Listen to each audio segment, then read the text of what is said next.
Hey guys! Welcome to Couple. Please like and subscribe if you like this video. The Oklahoma teacher walkout ended Thursday on its 9th day. Teachers applauded the passage of millions of dollars in new education funding, but they are also returning to their classrooms without the full raises or classroom funding they demanded. Alicia Priest, president of the Oklahoma Education Association, described the walkout as a victory at a press conference on Thursday and said teachers had accomplished all they could from the walkout.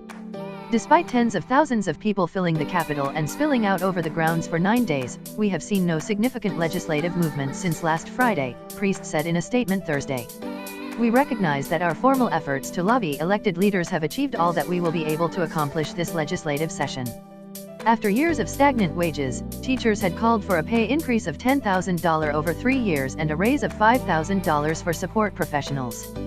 Before the strike, state lawmakers passed a pay raise of $6,100 on average for teachers and $1,250 for school professionals, funded by the first major tax hike in the state in nearly 30 years. Teachers who took to social media to share photos of outdated textbooks and broken classroom furniture had also called for a $200 million increase in education funding, but the state passed an increase of just $50 million. The Oklahoma walkout became part of a wave of teacher activism in red states that began with a 9-day statewide strike in West Virginia in February and has led to walkouts and protests in Kentucky and Arizona, as well. As classes resume, we must turn our attention towards the election season, Priest said in a statement. We have the opportunity to make our voices heard at the ballot box. The state didn't find itself in this school funding crisis overnight. We got here by electing the wrong people to office. Bolstered by the support they received from parents and community members during the past 2 weeks, teachers say they have mixed emotions about seeing the walkout come to an end, and they're not done fighting for education funding in other ways.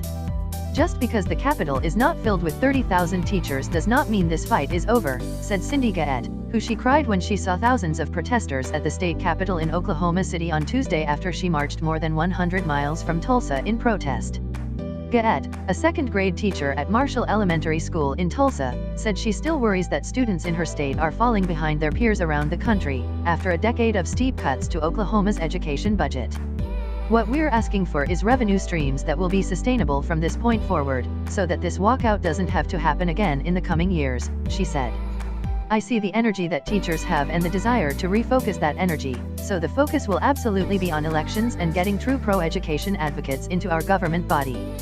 When she's back in class with her students next week, she plans to talk to them about what she saw at the state capitol. This is the best social studies class I could ever have.